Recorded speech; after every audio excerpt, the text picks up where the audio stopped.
A reading from the Holy Gospel according to Matthew. Jesus told his disciples this parable. A man going on a journey called in his servants and entrusted his possessions to them. To one he gave 5 talents, to another 2, to a third 1. To each according to his ability. Then he went away. Immediately the one who received 5 talents went and traded with them and made another 5. Likewise, the one who received 2 made another 2. But the man who received 1 went off and dug a hole in the ground and buried his master's money. After a long time, the master of those servants came back and settled accounts with them. The one who had received 5 talents came forward, bringing the additional 5. He said, "Master, you gave me 5 talents. See, I have made 5 more." His master said to him, "Well done, my good and faithful servant. Since you were faithful in small matters, I will give you great responsibilities. Come, share your master's joy." Then the one who had received 2 talents also came forward and said, "Master, you gave me 2 talents. See, I have made 2 more." His master said to him, "Well done, my good and faithful servant. Since you were faithful in small matters, I will give you great responsibilities. Come, share your master's joy." Then the one who had received the 1 talent came forward and said, "Master, I knew you were a demanding person, harvesting where you did not plant and gathering where you did not scatter. So out of fear, I went off and buried your talent in the ground. Here it is back." His master said to him in reply, "You wicked, lazy servant. So you knew that I harvest where I did not plant and gather where I did not scatter. Should you not then have put my money in the bank so that I could have got it back with interest on my return? Now then, take the talent from him and give it to the one with 10. For to everyone who has, more will be given and he will grow rich. But from the one who has not, even what he has will be taken away. And throw this useless servant into the darkness outside, where there will be wailing and grinding of teeth." The Gospel of the Lord.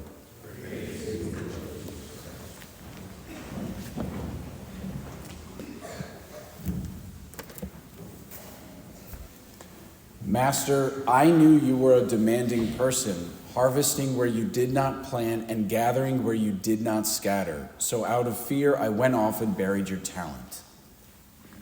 And notably, the master doesn't deny it. I always find this parable, and particularly that part, that's very, very uncomfortable, because obviously the master is a reference to God himself. And yet this image that's presented of God is that he's little less than a tyrant.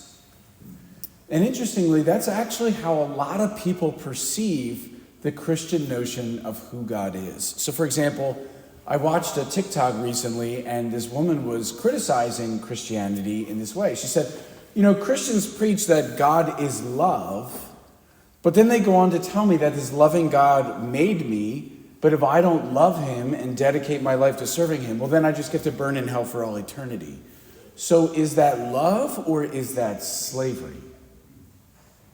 Now, the facts of her presentation are technically correct. She was made in love, there's an expectation, and there's consequences. And so her opinion, her presentation here, it's very, very compelling. I think a lot of people at first blush will slide into that. So what's wrong there? Why does that not sit right? And I think the answer lies in the distinction between the servants in the parable. There's the 2 good servants, and then there's this wicked one.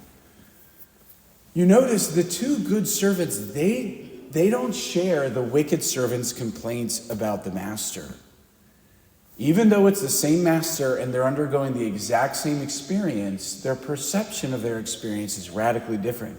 They receive the talents from him, they understand the commission as part of this, and then they effortlessly go about their labor. And it says not only effortlessly, but immediately. They immediately went about it, which tells there's a kind of joy in this. They're not hesitating.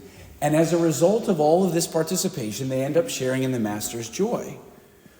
And they're able to do this Because unlike the wicked servant, they actually perceive the master's goodness.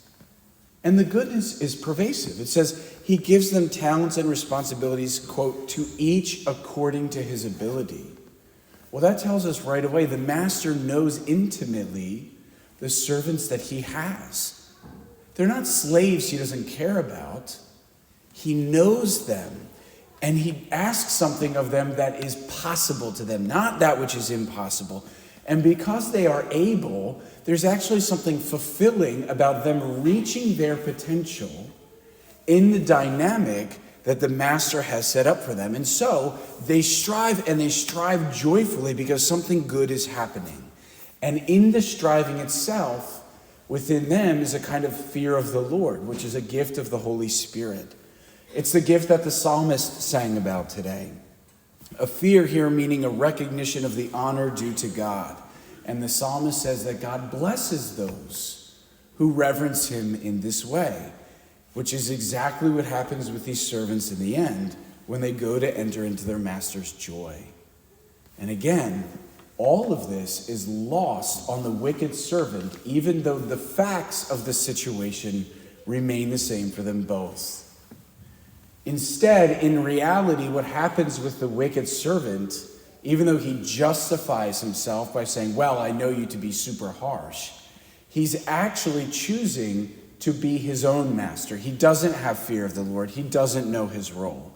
And in the end, he's not only unfulfilled, he's actually worse off than when he started. Take this useless servant and throw him outside.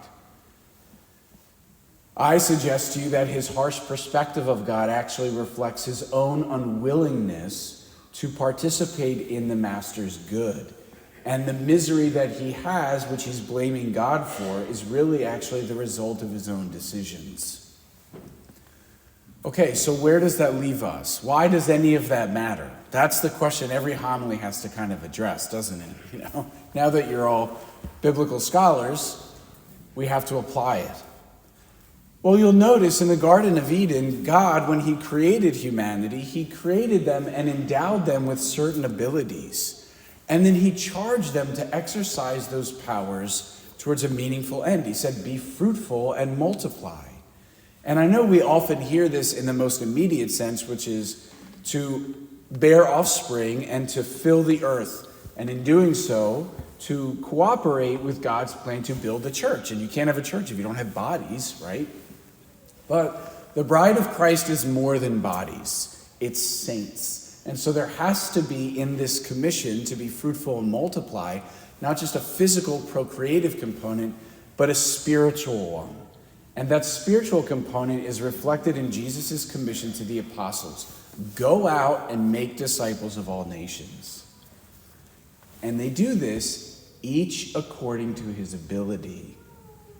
So that's the cause for reflection for us. We all participate in this commission because we have received the gifts. But now we are to strive each according to his ability, which St. Paul is very clear, is very different for every one of us. So that for me has been what I've been reflecting on in front of the Blessed Sacrament this week. And I have to say, to be honest with you, when I consider that as a parish, like how are we doing as a parish, I have actually a lot of amazement within me. What immediately comes to mind when I was praying, beyond our various parish groups and the liturgical volunteers, which are probably the most visible among us, there are some aspects about this parish life that are worth mentioning that go unseen. Like we have an implementation team that is working long hours right now to realize a vision set by a whole other group of parishioners who dedicated themselves to creating a vision for the parish. We have a whole other team unrelated to these two teams that is working very hard to prepare to become missionaries to evangelize in our community, not just parishioners who have fallen away, but those who've never even come to Annunciation. We have a pastoral council that meets monthly to discuss ideas and ways to serve the needs of our parish. We have 2 men in formation for the priesthood, one of which is on the altar this morning, and another man who is studying to become a permanent deacon. We have groups that every single Sunday go out to the homebound to make sure that they have the benefit of access to the Most Blessed Sacrament and the experience of their faith in community and fellowship. We have people hosting hospitality Sundays, bringing food and friendship to the poor. We even have a team of people that sits in front of the Blessed Sacrament every single day, praying a holy hour for their pastor. And while all this is going on, more and more young families are registering in our parish all the time. And all the things that I just mentioned, which are not exhaustive, directly respond to Jesus' commission to be fruitful and multiply in discipleship, each according to his discerned ability. Not bad. Not bad.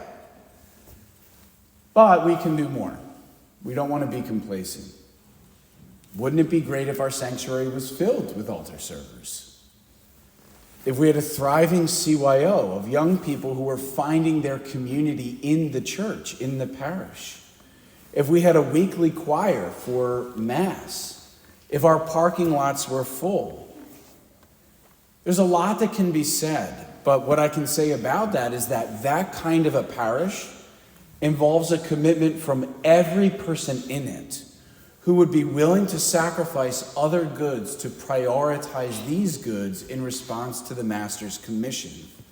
And this is where I think we as Catholics tend to break down and fall into the trap of the wicked servant or the TikToker who believes that participating in God's plan with 100% of herself does not lead to joy, it leads to misery and to slavery. That's the false perception of the Master. We think, even subconsciously, if we really made that level of sacrifice for the gospel, for Christ, for the parish, would we actually really be happy? Well, 2 of the Master's servants believed that they could, and their joy was multiplied upon the Master's return. One of them believed it would not be, and he never found the joy that he sought. The question we have to ask today is, which of those servants are we?